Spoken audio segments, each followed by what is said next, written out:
नमस्कार मित्रों। तो आज जिस टॉपिक पर अपन बात करने वाले हैं वो टॉपिक ये है कि best computer course for banking jobs. मतलब बैंकिंग सेक्टर में जॉब पाने के लिए कौन कौन से कंप्यूटर कोर्स, क्या ऐसे कोर्स है कंप्यूटर के अंदर जिसको करके हम बैंकिंग सेक्टर में जा सकते हैं और अपना जो है फ्यूचर बहुत बढ़िया बना सकते हैं। तो आप इस टॉपिक पे अपन बात करेंगे। तो इस टॉपिक पे बात करने के लिए अपन ध्यान देंगे, इन 6 पॉइंट हमने बना रखे हैं और इन पे विशेष हम लोग ध्यान देंगे और जानेंगे कि क्यों बैंकिंग सेक्टर हमें मतलब सेलेक्ट करना चाहिए, क्या कारण है। और जो लोग, बहुत सारे ऐसे विद्यार्थी होंगे जो बैंकिंग सेक्टर उनको पसंद तो है, बहुत बढ़िया लगता है उनको, लेकिन उनको ये लगता है कि यार ये तो हमारे बस की बात नहीं है, ये तो बड़े ही प्रोफेशनल, चाहे जो बड़े शहरों के लड़के हैं, अच्छे घरों के हैं, वही ले सकते हैं। मतलब क्योंकि बहुत लोगों को पता ही नहीं कि बहुत ही इजी प्रोसेस है इसमें जाने का, लेकिन उनको पता नहीं है। तो इस वजह से जो है वो इस चीज का मतलब केवल वो सपने ही देखते हैं, मन में ही रह जाता है और इस चीज को ट्राई ही नहीं कर पाते। उनको पता ही नहीं रहता है, वो पहले से ही मन बना लेते हैं कि ये तो अपने बस का नहीं है। तो आज मैं उन सारे विद्यार्थियों को बताना चाहूंगा कि ये बहुत ही, आप जो अगर अगर मन बना लेते हैं तो ये बहुत ही इजी है। मतलब अगर आप दृढ़ निश्चय हो जाते हैं कि नहीं हमको बैंक में जॉब करना है, तो बहुत ही इजी चीजें हैं। बहुत ही आसानी से अगर आप इन सब चीजों को फॉलो करेंगे तो बिल्कुल आपको 100% जॉब मिल जाएगी बैंकिंग में। इतना टफ नहीं है और लाइफ जो है वो बहुत ही बेहतरीन है बैंकिंग सेक्टर का। तो मैं बताऊंगा कैसे करना है और क्या क्या। तो अपन डिस्कस करेंगे कि why and how to choose this, मतलब कि क्यों इसको चूज करें हम बैंकिंग सेक्टर को, क्यों जाएं और कैसे कैसे जाएं, है ना। और फिर इसमें देखेंगे दूसरा जो है पॉइंट है कि रोल ऑफ कंप्यूटर, इसमें कंप्यूटर का क्या रोल है। और तीसरा अपन देखेंगे कि व्हाट स्किल्स रिक्वायर्ड फॉर, मतलब इसके लिए क्या क्या स्किल्स हमको चाहिए। और उसके बाद अपन चौथा देखेंगे कि व्हाट टाइप ऑफ जॉब्स, मतलब ये कोर्स कर लेते हैं, चाहे इस सेक्टर में जाना चाहते हो, कौन कौन से मतलब आपको जॉब्स मिल जाएंगे, है ना। और फिर इसकी फीस देखेंगे, फिर ड्यूरेशन क्या है और उस कोर्स का नाम कि कौन सा कोर्स है। जो प्राइवेट इंस्टीट्यूट वाले वो कोर्स डिफाइन करके रखते हैं, उनमें ये सारी चीजें जो है कवर करते हैं। और जब आप इसको कर लेते हो तो फिर डेफिनेटली आपको जो है, अगर आप इसमें अपना करियर बनाना चाहते हो तो आप बना सकते हो बेहतरीन। तो देखिए पहला टॉपिक ये कि हम जो है why and how to choose this, मतलब कि क्यों बैंकिंग सेक्टर को चूज करें, क्या कारण है कि बैंकिंग सेक्टर में हम जाए। सबसे पहला रीजन तो यही है ना कि भाई हम किसी जॉब को करना चाहते हैं तो क्यों करें, क्या रीजन है ना, क्यों हमें वो जॉब पसंद है। तो देखिए सबसे पहली बात है कि भाई इसमें एकदम कहते हैं कि रॉयल जॉब होती है, मतलब डॉक्टर की और जो बैंक में काम करने वाले कर्मचारी होते हैं। कहते हैं भैया अगर कोई गाड़ी खरीदनी है तो डॉक्टर की खरीद लो, या बैंक में जो काम करता है कर्मचारी उसकी खरीद लो। क्यों? क्योंकि वो बहुत ही अच्छा से, मतलब ज्यादा उसको रफली यूज नहीं करते हैं, बहुत उनका बढ़िया मतलब लाइफ स्टाइल होता है, प्रोफेशनल लाइफ स्टाइल होता है। तो पहली बात की प्रोफेशनल होते हैं जो बंदे बैंक में जॉब करते हैं, बड़े ही स्मार्टली तरीके से उनका जो है पूरा वो दिनचर्या होता है।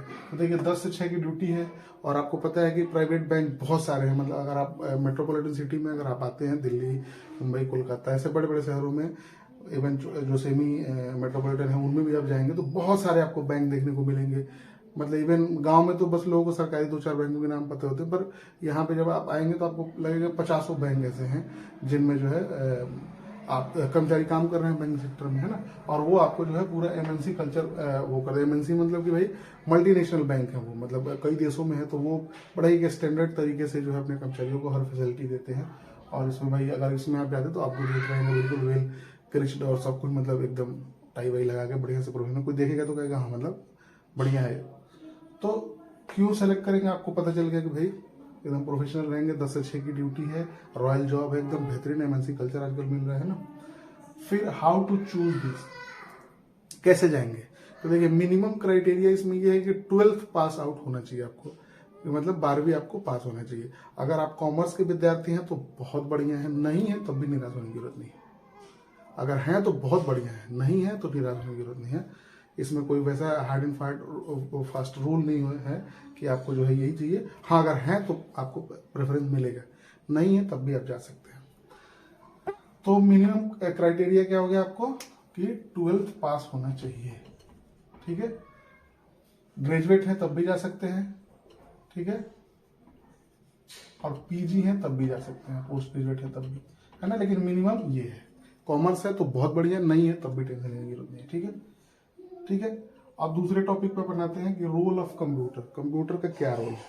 अब आपको पता है कि जो भी बैंकिंग सेक्टर चल रहे हैं वो भाई हर काम जो है कंप्यूटर पे ही होता है, मैनुअल तो कोई काम होता नहीं है। तो जब मैनुअल नहीं होता है तो आपको कंप्यूटर तो आना ही चाहिए ना। तो बिना कंप्यूटर के आप जाएंगे इंटरव्यू देने, आपको कंप्यूटर नहीं आएगा तो ऐसे ही हटा देगा। तो रोल ऑफ कंप्यूटर समझ गए, कंप्यूटर एकदम जरूरी है। अब ये है कि व्हाट स्किल्स रिक्वायर्ड फॉर, क्या क्या कंप्यूटर के स्किल्स चाहिए, क्या क्या चीज़ें चाहिए जिससे कि आप जो है इसमें मतलब जॉब पा सके और सरवाइव कर सके। देखिए बता रहा हूँ, कंप्यूटर फील्ड में आपको पता ही है कि जिनको पता है ठीक है, नहीं पता तो मैं बता देता हूँ। दो ही जॉब्स होते हैं, एक होता है ऑपरेटर का और दूसरा होता है डेवलपर का। तो डेवलपर की जॉब पाने के लिए आपको बीटेक इंजीनियरिंग वगैरह करना पड़ेगा, बीसीए वगैरह एमसीए करना पड़ेगा, मतलब प्रोग्रामिंग स्किल्स आपको आनी चाहिए, ठीक है। और दूसरा होता है ऑपरेटर, ऑपरेटर मतलब कि कंप्यूटर को चलाना। तो अब इसमें क्या होता है कि जो भी जैसे बैंकिंग सेक्टर को जो भी रिक्वायरमेंट होती है तो वो अपने बैंक के रिक्वायरमेंट के हिसाब से अपना एक एप्लीकेशन बनवा लेता है और उसी एप्लीकेशन की ट्रेनिंग इनको दिया जाता है। तो उनको बेसिक नॉलेज होना चाहिए, जैसे किस किसी का, जैसे कंप्यूटर बेसिक मतलब कि कैसे इंटरनेट चलाते हैं, कैसे मतलब कंप्यूटर को खोलते हैं, कैसे उसमें फाइल बनाते हैं, ये सब चीज़ें पता होनी चाहिए। एमएस ऑफिस पूरा आना चाहिए, वर्ड, पावर पॉइंट, एक्सेल पूरा बढ़िया से आना चाहिए।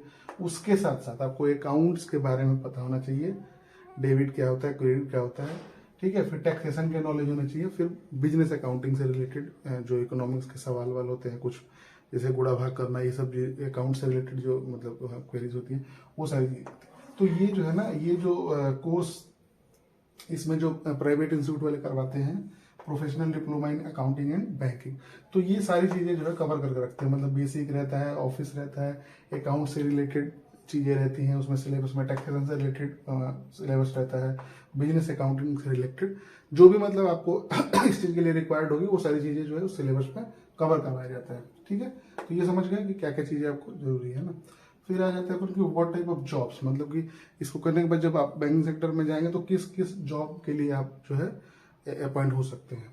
तो देखिए, एक तो हो गया कि बैंक क्लर्क जो होते हैं, ठीक है, एग्जीक्यूटिव होते हैं, अकाउंट्स में जो बंदे काम करते हैं, फिर कैशियर वगैरह होते हैं ना। तो इस तरह से बहुत सारे जॉब होते हैं। उसमें एडमिन में भी आप जो है काम कर सकते हैं इस चीज़ को सीख करके, क्योंकि आप जब बैंक में जाएंगे तो एडमिन वाले को भी पूरा अकाउंट्स के बारे में जानकारी होनी चाहिए। कोई अगर ग्राहक आता है, कस्टमर आता है, तो उसको आप अपने सारी चीज़ों को बता पाएंगे, मतलब क्या क्या बैंकिंग में जो भी एफडी जो भी आपके यहाँ मतलब चीज़ें चल रही हैं, टर्म्स वगैरह, तो वो आपको पता होने चाहिए। तो वो अकाउंटिंग के बारे में और ये सारी चीज़ें जानेंगे तभी आप एडमिन वालों को भी रखते हैं, ताकि जिनको सब कुछ पता हो, ताकि कोई भी आए क्लाइंट तो पहले उनको डील करना होता है ना, ठीक है। तो ये सारे आप जो है जॉब्स पा सकते हैं। फिर फीस के बारे में अपन बात करते हैं तो 25 से 30 हज़ार के अराउंड में इसकी जो है फीस मार्केट में मतलब मिल जाती है। ये अलग अलग इंस्टीट्यूट के ऊपर जो है डिपेंडेंट है कि भाई अगर बढ़िया इंस्टीट्यूट है तो थोड़ी उसकी ज़्यादा फीस है। शहर के ऊपर भी डिपेंड है कि मतलब अगर बड़े शहर में है तो उसकी थोड़ी ज़्यादा फीस होगी, थोड़े छोटे शहर से करेंगे तो उसकी थोड़ी छोटी मतलब कम फीस होगी, है ना। ड्यूरेशन की अपन बात करें तो ये 6 से 1 साल का कोर्स है। अगर 2 घंटे की रोज क्लास अगर आप लेते हो तो मतलब 6 महीने में कवर हो जाएगा। अगर 1 घंटे की क्लास रेगुलर लेते हो तो 12 महीने का। वैसे मोस्टली मतलब 1 साल का मान के चलो, अब 1 साल तो लग ही जाते हैं ना। कोर्स का नाम हमने बता ही दिया। तो ये बहुत ही बेहतरीन कोर्स है।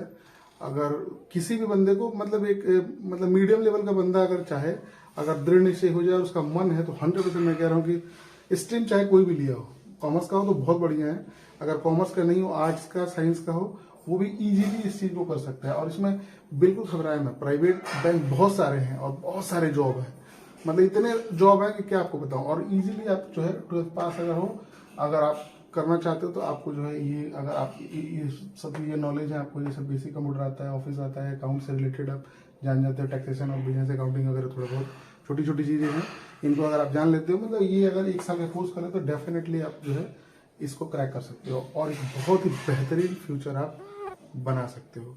तो ये बहुत बढ़िया प्रोफेशन है दोस्तों। अगर ये वीडियो आपको अच्छा लगा, मेरी दी गई जानकारी आपको पसंद आ रही है तो वीडियो को लाइक करें, शेयर करें।